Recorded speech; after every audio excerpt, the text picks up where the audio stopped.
This is Beer, Beards and Banter, and we are coming at you from London. This is Matt, George and Kapil, and we're going to talk all things beer, beards, and have a bit of a laugh with you. So welcome, we've been drinking together for 4 years now. We love our beer, we love our beards, and we love our banter. Welcome, I hope you enjoy. Hello, George. You right, Georgie? Welcome to the jungle, Georgie. Oh, It's Tuesday afternoon, yeah. and it's beer, beards, and gin for Caps. Anyway. Well, I had some gin, yeah. Okay, gin and tonics. It felt like a lazy You're Tuesday. betraying us, Caps, by drinking gin. Lunchtime. Yeah. Afternoon, lunchtime, get my breakfast ready for the beer. Someone's eating a bag of Frazzles. Yeah, sorry, I've got a bag of crisps. Right, don't worry. I'm going to smash a few of these before we start. Yeah, no worries. I'll do a countdown for now. Who's saying the first thing? This should be the top, bruv. Well, we'd just be like, who's gonna start this? Right, morning is broken, so let's get on with it. Welcome to episode 4 of Beer, Beards and Banter with me, George, and Kapil. Welcome, guys. How you doing? Everyone. Hola. Everyone all right? All good. Yeah, all good. Yeah. Enjoying the sun. How nice! I think the old beaks got burnt, but it was the sun was beautiful today. Not gonna lie. So, Yeah, definitely a day of hope. The last few days have been awful. I've hated it with all the wind and all of that. The windy, yeah. So yeah, today was nice. Yeah, hate a bit of wind. Outside and inside, right? Strong wind. It was a strong wind. Yeah. So listen, we've got a great episode lined up for you. Someone didn't receive their box, namely me. So we're not going to review beers live on air together. What we are going to do, though, is we're going to do a show and tell episode of all the beer that's in our fridge. So we've got 3 or 4 beers, I think, each that we're going to show and tell as we go through our conversation today on Beer, Beards and Banter. Sound all right, guys? Yeah, sounds fun. Yeah. Cool. All right. So I'm going to crack open my my first one. This is Keller Lager by Braybrooke. So I'll look at that. Just keeps getting better, right? And then Where's Braybrooke from? I think it was like I remember it's like Market Harbour. So I think that's probably like, I don't know, like, is it near Birmingham or something? Don't really know. I know it's from Market Harbour because I looked that up. But it's 72 miles away from me. Do you know what? I wasn't far off. It's Kettering, near Leicester. Right, okay. Near Leicester, basically.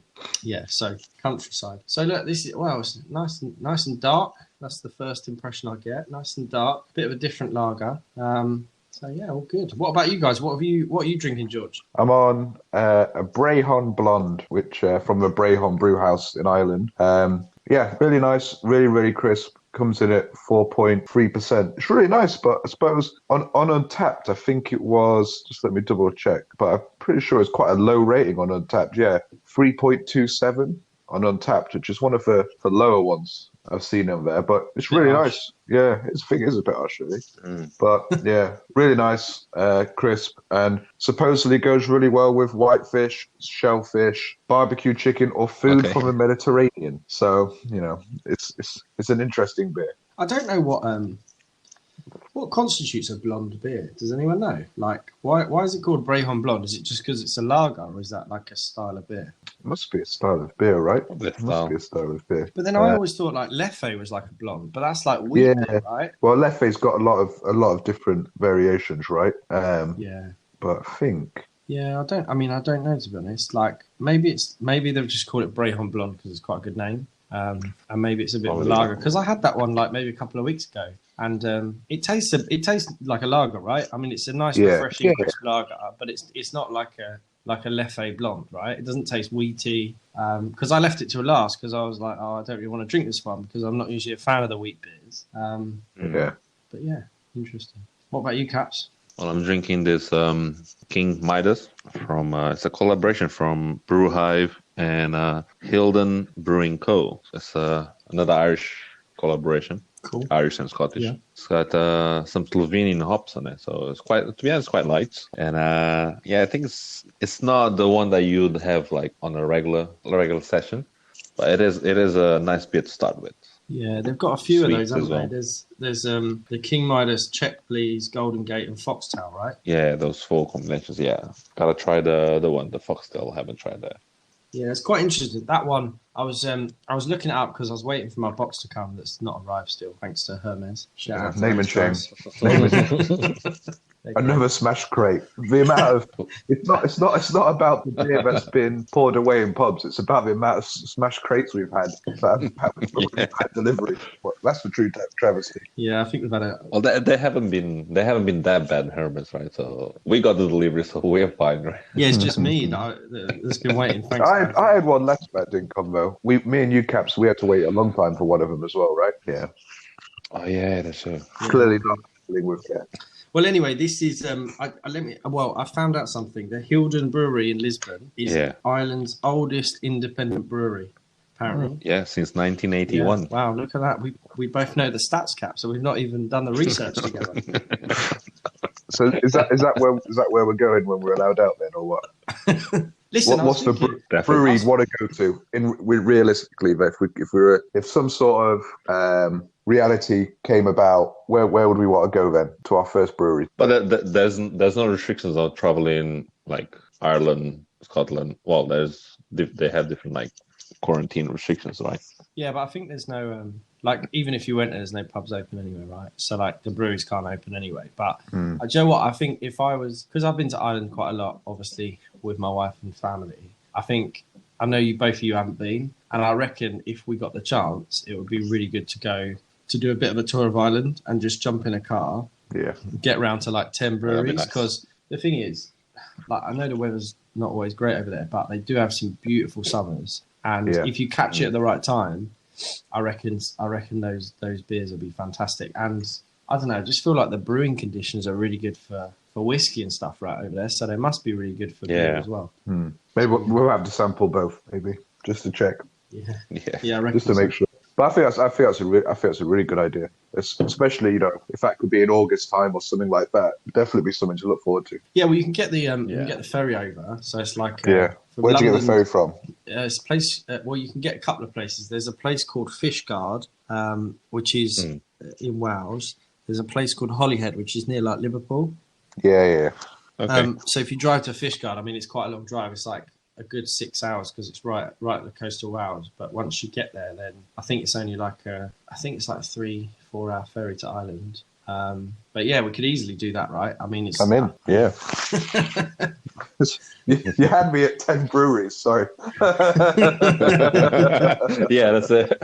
And whiskey as well. So. I'll tell you what, they do a really nice whiskey there called I think it's called Old Spot.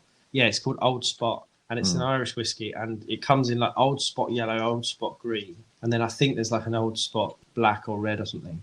And obviously it goes up like in the amount of years. But I was in this old Irish bar once, and we're listening to like some good music, and it just served whiskey and Guinness, right? And so obviously I had enough of Guinness, and got onto the Old Spot. I'll tell you what, that blew the cobwebs away in the morning.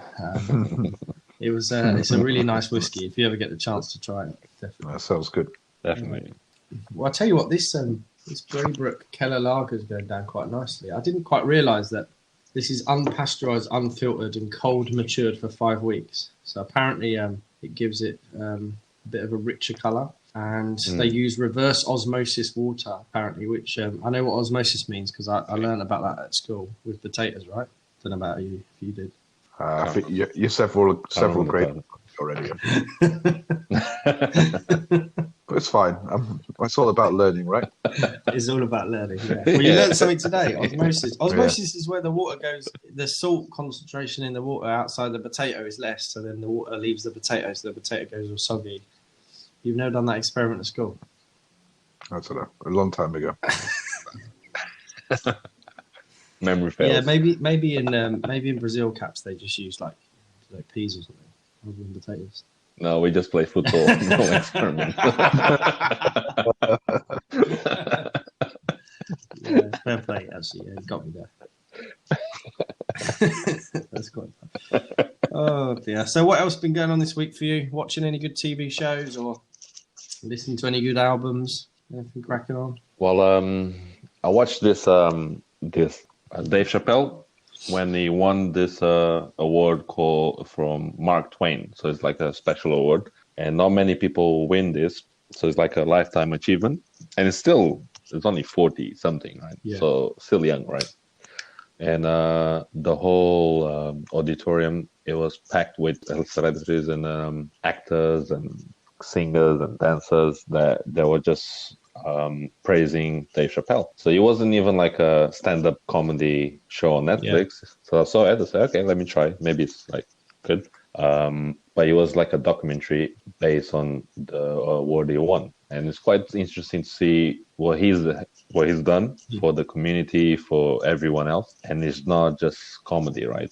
He does a lot more than that. So it's quite good. Yeah. So they might, because we don't see that, right? So the Americans see that more, right? So I guess it's quite a good show off there. Yeah, I've not really. I'll recommend. I've listened to a bit of Dave Chappelle. I think he's really funny. I like some American comedians, but it's difficult because on Netflix it's hard to know like who you're watching. That's the one thing I really find is like obviously I know Dave Chappelle, right? And I know a couple of other comedians, but you have to kind of take a chance, and then you've wasted an hour of your life if they're not really funny, right? Yeah, that's true. It can be quite challenging if it's not. It's the pressure of your short list or your watch list. It's like work piling up, and it just gets too much. And you just look at it. I don't know how I'm going to get through this. I don't know how I'm going to get through all 12 episodes.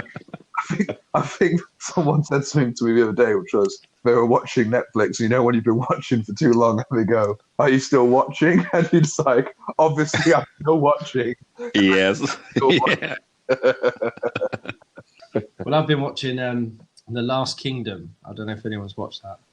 No, I heard it's good. Yeah, it's like there's 4 seasons. I didn't realise it was going on for so long. And I'll give you the backstory and try and convince you it's good to watch. So there's a guy called Uhtred, son of Uhtred, and he's like dad dies in the first episode, a bit like Game of Thrones. Spoilers. And then basically he grows up and then he's like half Danish. So like he's like half Viking, half Saxon. And then he like fights for both sides. So effectively I'm on like season 3 and he's just keeps fighting for different sides depending on like what he wants to do.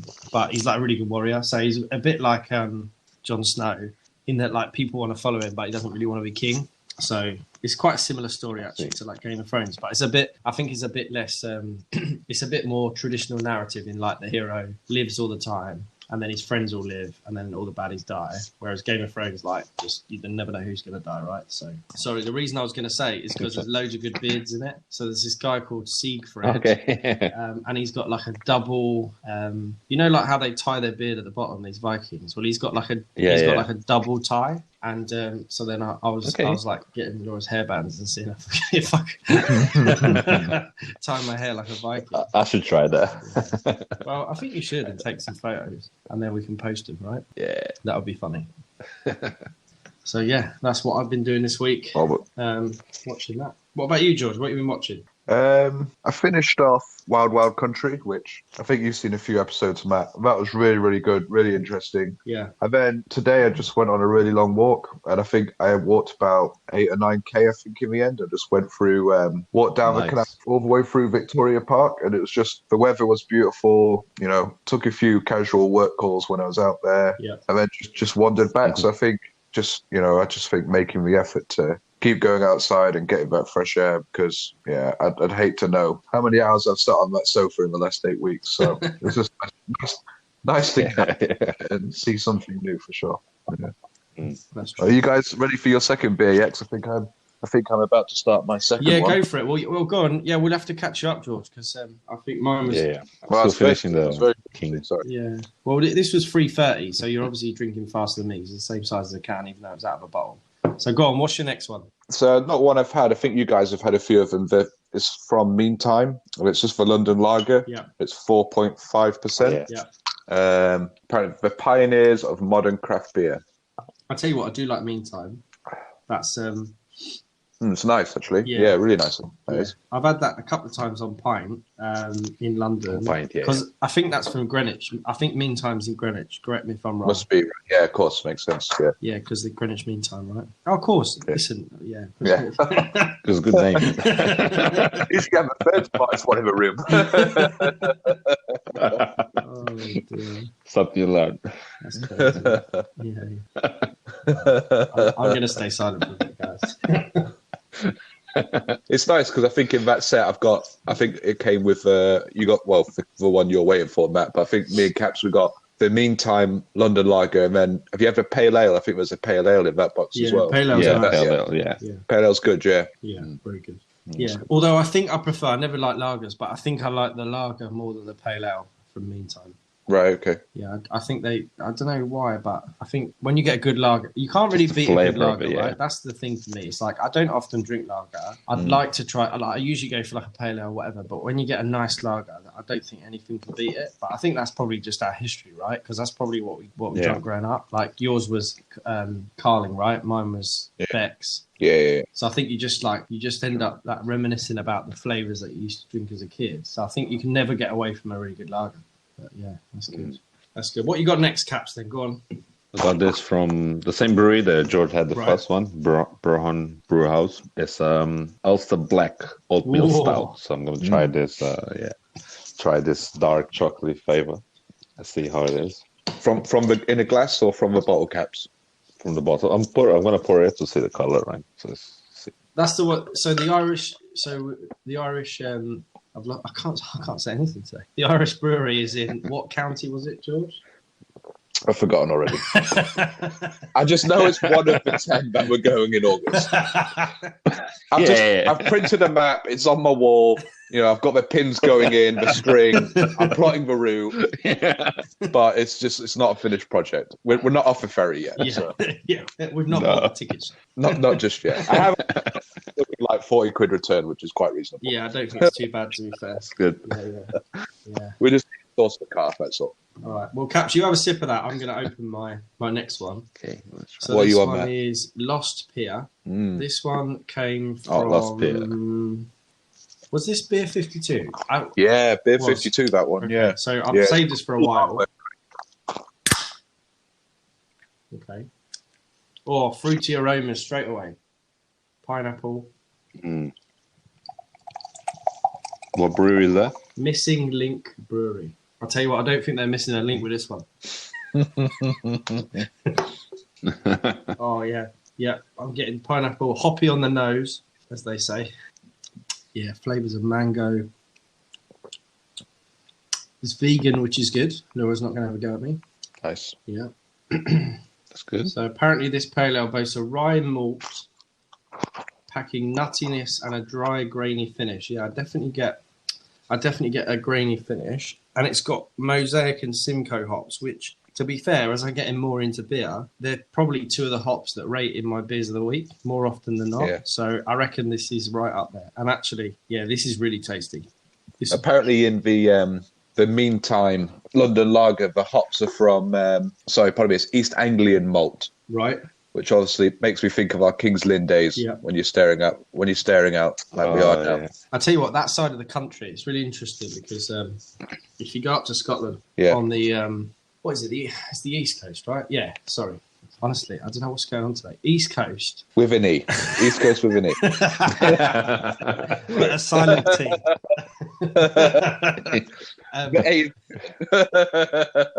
Yeah. So on the East Coast.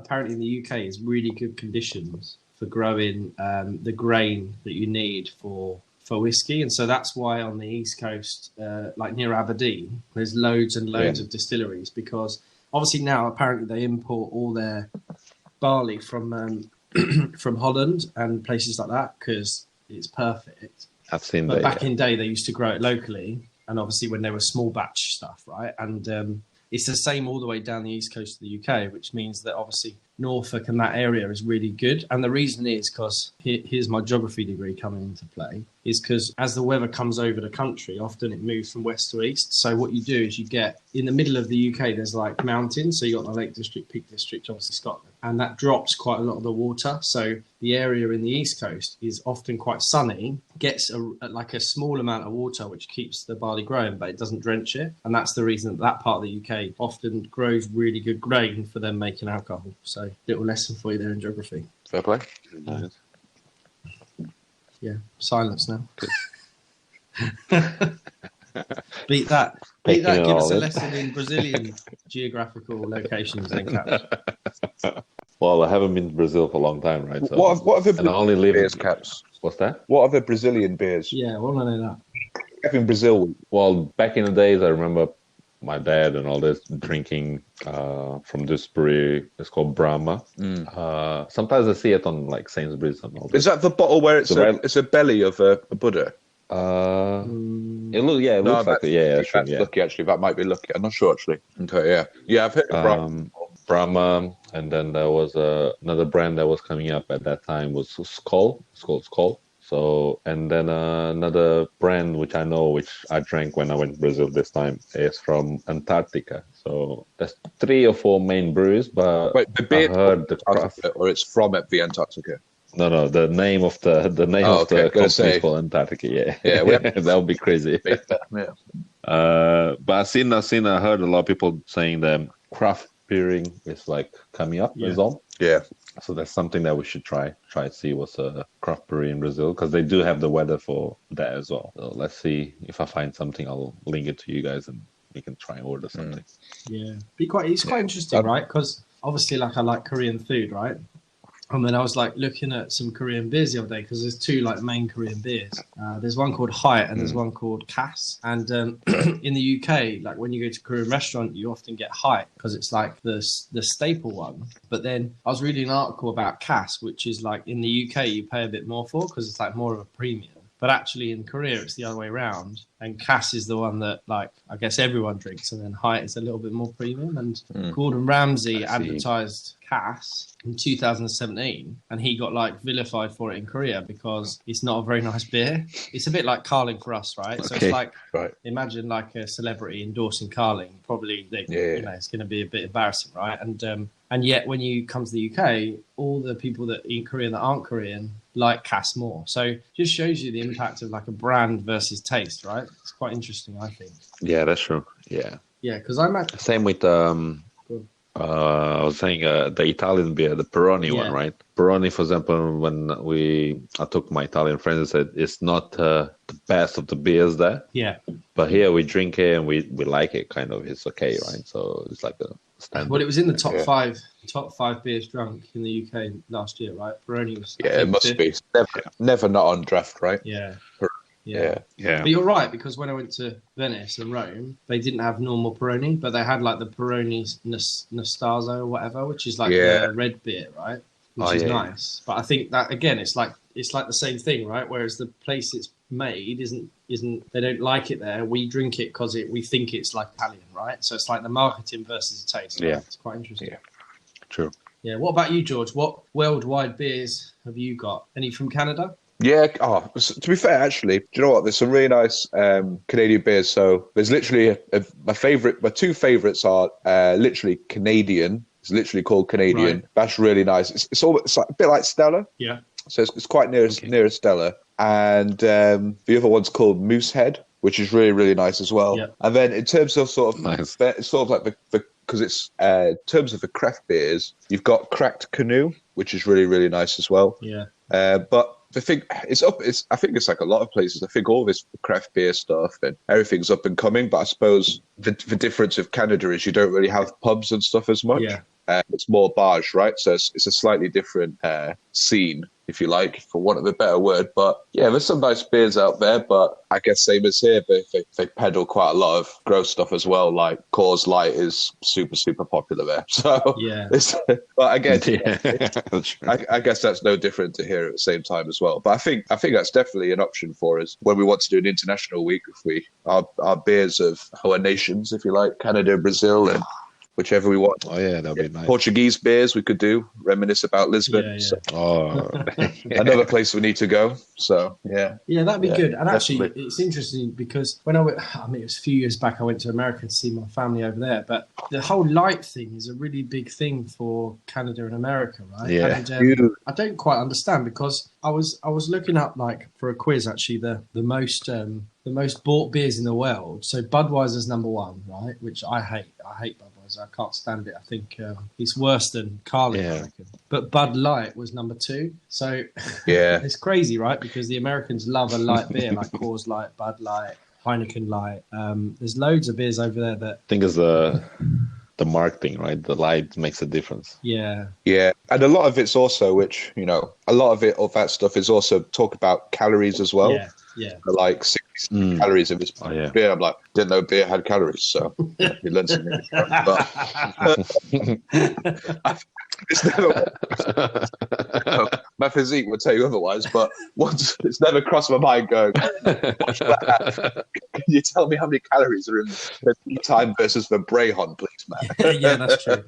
Yeah, that's true. But that's quite a big market over there for that kind of stuff, I guess. So yeah, I think so. Yeah. And I think because the drinking age is 21, I think there's this tendency to I guess I don't know. Like drinking is like a big thing for them. Like for us, it's different because I remember having a glass of wine at 14, like when I was on a French holiday, right? And you kind of just it's something your parents introduce you to, and they talk to you about alcohol. But I think in America, because it's so big, it's like almost like how cool can you make the beer, right? So by adding these words, I think people think like it's cooler than just a Heineken, right? It's like, oh yeah, man, it's a Heineken Light. You know, I think it's like it gives it that edge for the kind of college students that probably for the first time in their life are going to these beer parties. You know, but yeah, quite interesting. To be fair, my brother-in-law in Canada, in Niagara Falls, Jay, he was shouting out Niagara Oast House Brewers, right? And he said it's a bit different in Canada, so you can't buy beer from a shop. You can't pop to Tesco. You can't pop to the off license. You have to go to it's a government-owned shop, which is just for beer, right? So that's where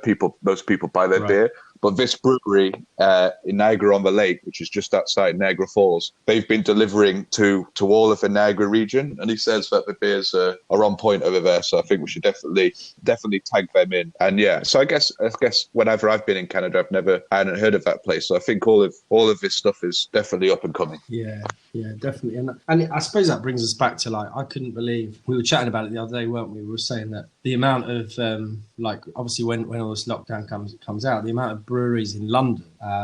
I mean, I just did a search, breweries near me, and I couldn't get to the end of the Google search because there were so many breweries, and and we just don't realise they're there because I suppose sometimes these companies are making stuff to then be shipped abroad or to be shipped to other parts of the UK, or they're not as big in London. And I think we all could probably do more to support our local breweries, and kind of get to them rather than go to maybe, I don't know, the local pub that just serves, 3 or 4 pints of normal Peroni and whatever, because, these breweries got a lot of money, whereas these guys are working day and night to try and make different beers for us. And we're probably guilty of that, right? We don't. Yeah, of course. Yeah. Too many times we go to the same place because just out of convenience, right? But I think absolutely, Got to, I think, now that we've identified all the places we want to go, especially just about making that concerted effort, I think. And it reminds me of that place, George, in Bethnal Green with, what's it called? I always get it wrong. Nanny. It's under the arches. Yeah, Nanny's something, or is it something Nanny's? Anyway, we'll find it. You're right. But like they always have a different 20 beers on, and unlike Brewdog, I guess they're always changing. Wow. They've got all those fridges down the side, and I look back now and I go, when I go in there, I always just get the standard pale ale that I like. Where actually, I probably now would go to the fridge and be like, you know what, I'll pay £2 more, get a pint can. And try that because actually it's probably I'm probably supporting someone there who has a small business who obviously wants to kind of start it up, and I think that's important across the world, right? You see on Instagram loads of small breweries that maybe have, I don't know, under 500 followers, and these guys are really kind of going at it every single day. That's their full-time job, so you could probably do more, right? Yeah. 100%. I remember going to the, in Richmond, they have like the nearby pub.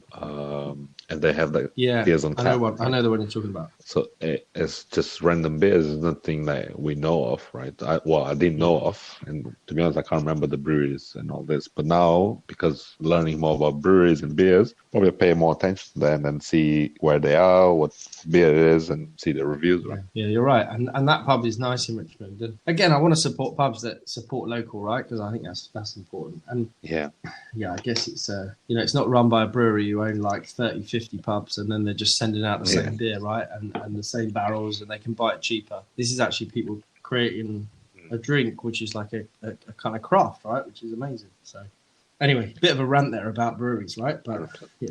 I think But plenty of positives. I think it's important. Well, I've finished my second, but maybe I've been drinking and talking quite a lot. So, well, I'm almost finished my that's second. good. What about you, George? Halfway down, I've slowed down. I got off to a fast start, but I didn't. Honestly, Clearly not pace myself. Right, I need to work out how to. The fridge is behind me, lads. So I'm gonna have to get the next one. So just bear with us. You hear the chair scrape and the fridge open. All right.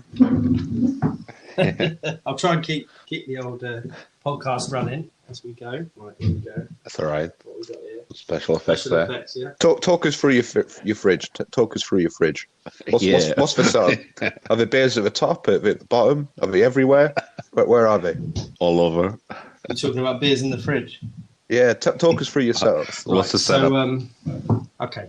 So we've got this deal, right, which is beers on the top shelf for everyone to drink. I mean, me and my wife. Oh, right, me and my wife, right? So, beers separation. on the top shelf are for Okay. everyone to drink. Okay. When there's a beer that's that is new and I need to take a picture of it, it goes in the where you put the milk in the door, right? So at the moment we just have milk and then the beers I need to take a picture of. So if I've got like 3 of the beer, I'll put 2 on the top shelf, 1 on the shelf on the door. So Laura knows that she can eat. She can eat. she can't eat the can. She can't eat the can. She can drink the ones on the top shelf, but not on the door. Right. Well, we've got here a 5 Summers American Pale by Harbour Brewing, and to be fair, shout out to these guys because I ordered some stuff from them. I think it was like 60 quid's worth of beer because I wanted some nice beer for Laura for her birthday this weekend. And I got the Planet beers in combination with Beavertown. So Harbour Brewing, like obviously combine on one of those beers, but they sent me a box of those plus a glass, and then they sent me their own stuff, and it arrived really quickly. Obviously direct from Cornwall, so I think it comes in an overnight car or an overnight van or whatever, all the way to London, and came within 48 hours of ordering. So super service and super presented. No lost beers. No Hermes losing my order. No, not going AWOL for 2 days either. Just not know what's going on. So shout out to them. And then I was researching them today. Went on their website, and I think their website is maybe the coolest website I've ever seen. Really good video describing like their ambition, and it combines the best of Cornwall with beer and all that kind of stuff. And I really bought into the whole Harbour Brewery, and I just feel like I want to drink more. So this is the second one I'm going to try from them. I tried the Hawksmoor Lager they make, which I guess is in combination with a restaurant. But this is a 5 Summers American Pale, 5%. Says here, pine orange pithy aromas with citrus, grapefruit and pine flavours and a robust bitterness. So let's get it open and we'll see. Oh, that is just the best sound ever. Can't beat that sound. Pour it a bit quicker now. So what are you drinking while I'm sipping that, Caps? What's next for you, mate? Well, I was having this dark stout, the Ulster oatmeal. Yeah, it was good, to be honest. It's like very, very smooth, chocolatey, like coffee flavor. And I think one of the best stouts I had so far from the Brehon company. Yeah. Can we talk about the whole fact that Guinness own that market, right? Of that's stouts. true. And I think look, I kind of have a positive and negative about Guinness. I feel really positive because Guinness is a great drink, right? It tastes really nice, and I really like drinking it, and it's really smooth, really beautiful. But then I feel like people get a really bad impression of dark beers through just drinking Guinness. Yeah, I don't know if you guys agree. True, 100%. Because I used to drink Guinness back in Portugal in an Irish pub. Yeah. There near the remember the walk you guys did where the monastery was closed, right? Closed to death. It was Yeah. So there's Irish pub there, so we used to go there quite often. And the Irish pub only serve Guinness and some Irish beer. So then I started drinking that. I didn't like it, to be honest. Didn't like it in the beginning. And then the Portuguese breweries like Superbock and Sagar started making stout. Much nicer, to be honest. because we had Superbox Stout when we were in Lisbon as well, right? Did we drink think that? we might have, yeah. Yeah, I think so. Yeah, I think so. Fresh Stout. Yeah. Can't remember. Yeah. Yeah, and then much like smoother, so it was good. But when I came to London, then I started drinking Guinness quite more often than Portugal. Then I got used to the stout beer, right? But because I don't know, maybe the taste is different, how they ship it, whatever it is, it's like it tastes different, right? Because apparently, for example, they said Guinness is most consumed in Nigeria, for example, rather than. Do you know what? That's really funny. So my father-in-law before all this started, he was at home and he doesn't really drink at home, but he said to me, "Oh, can you get me a couple of cans of Guinness with a widget in, with a nitrogen thing?" And that's the only time he'll drink at home is if he gets a couple of cans of Guinness. And I couldn't find him in the shop, so I ended up buying him this bottle of Guinness, right? And it was just from a local kind of off license. And he tried it and he was like, "Oh, this is horrible." And we looked at the back and it said made in Nigeria, and it was like 7.8%. It tasted almost like, I don't know, like biscuity, almost like just totally different to Guinness. So I guess the Guinness brand is it's quite interesting when you've got one beer that circulates the world, and yet you make it 7.8% in Nigeria and 4.4% in the UK, right? So I just think the whole Carlsberg, right? Sorry, George. It's similar with Carlsberg as well, right? So like Carlsberg is, I know we've had a big rebranding in the last couple of years, but prior to that was very much in your Fosters and your Carling realm. Also, my brother lives in Copenhagen. You go out there, it's the nicest drink in the world, and obviously it's made there, right? But again, it's about how stuff gets exported and imported, I suppose, where you're going to get that imbalance and variation. I guess. Yeah, and also what you'll find is I think sometimes they set up factories in the country they're like these big companies like Budweiser that's made here is different to Budweiser made in the UK, right? In the US, because it's made with completely different hops, but it's just branded the same, and that's the problem. It's the same with Guinness, probably the same with that Carlsberg, which is here. If you have Carlsberg, it's the cheap drink, right? Whereas probably if you go to the Carlsberg factory, you're getting the crispiest, nicest pint, straight off the lines, all that kind of stuff. And I mean, I remember at my wedding we had barrels of Guinness, and we got them direct from Guinness, right? So we wrote to Guinness and said, "Look, we want 3 barrels of Guinness." Delivered them. The barrel was under the tap, like I don't know, you get 20 centimeters worth of piping to get it to the pump. And honestly, it was the nicest thing I've ever tasted. And that's just because we knew the guy who worked obviously for Guinness and could get them. But it's different to what you get in the pubs because, they're in cellars, they're going through meters of piping. They've also probably made them not at their head office or whatever. It's probably a different brewery. So yeah, it's quite interesting. When things scale up, they lose quality, right? I guess that's why we like craft brew, because we know that the cans we're opening were bottled probably by the brewer himself, right? The caps were on probably by people working 2 meters away from the brewer. So that's amazing, I think. Delivered by the brewer, unless it went through Herbs, but it was never delivered. Yeah, that's true. A good example is like when you a good example is what he said in the previous episode, Matt, about when you ordered the beer from round the corner from yours. Yeah. And, with beer, yeah, he delivered it, right? And that's he's probably making it that morning, sealing the can, and then bringing it round, right? Yeah, that's the best one. Yeah, that's the dream. Yeah, I think that's a recipe for life. Just let alone beer, whatever you're having. Okay, I'm going on to my third beer now. Caught up. George. So I think you've had this, Caps, haven't you? The King Midas beer. It's a golden ale. Yeah, I was having this.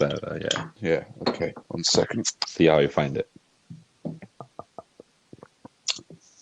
Nice, smooth, very, very, very smooth. Yeah. And that's Slovenian hop Aurora.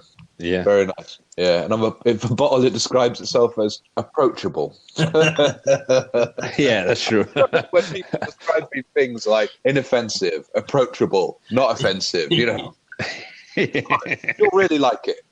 What type of beer is that? Is that an ale? Is it a lager? Is it an ale? Golden ale. Yeah, golden ale. Oh, that's the dream. Yeah, it's really nice. Yeah, it's really smooth, really nice. That's the dream. If you call yourself a golden ale, I think that's probably the best beer name. I mean, that just invokes memories of. And if you put King Midas, where everything touches turns to gold, right? So it's quite a good name, right? Yeah, very nice. Well named. I think this one is made in And collaboration with the Hilden Brewery in Lisbon. So I think that's one of the 10 we'll be visiting, I think, in a couple of months. Already, I've booked the ferries. one for your map, George. Yeah, one for the peanut pod. So, gents, we've all had 3 beers each. I think my favourite of the 3 they were all really, really nice beers, but the Brehon Blonde was absolutely lovely. Really, really nice beer. But what are your guys' favourites to round off a podcast today? Yeah, cheers, George. So for me, I've had the Braybrooke Keller lager. Really nice lager, unfiltered. That's great. I've had the Lost Pier from the 5 Summers Pale. For me, it's got to be the Lost Pier. I think, to be honest, we've realised I love fruity beers, and the pineapple flavours that come through in that, the mangoes, just brilliant. So for me, that's definitely a rating of 4, and I want more of that. So I'll be going to Lost Pier in Brighton and trying to find out what else they've got. What about you, Caps? Well, I had King Midas from Hilden Brewery, and then I had 2 of the Brehon Ulster Black Oatmeal Stouts, because once I start having that, I couldn't stop it. So I think it was very good. I wish I could have like a little bit more to like for the night, right? But I think that's definitely one that I can order again. Definitely will order again to Oatmeal Stout. Yeah, good. Perfect. Super smooth, super light. Yeah. Well, it's Tuesday night, guys. We don't know if we're allowed to meet up, stay in, stay out, but I think we've agreed that by the end of this podcast, we're going to be going to Ireland in a couple of months on the ferry as soon as we can. All right. Have a great rest of the week, everyone. See you guys later. Easy, bye. Take care. Bye. Bye.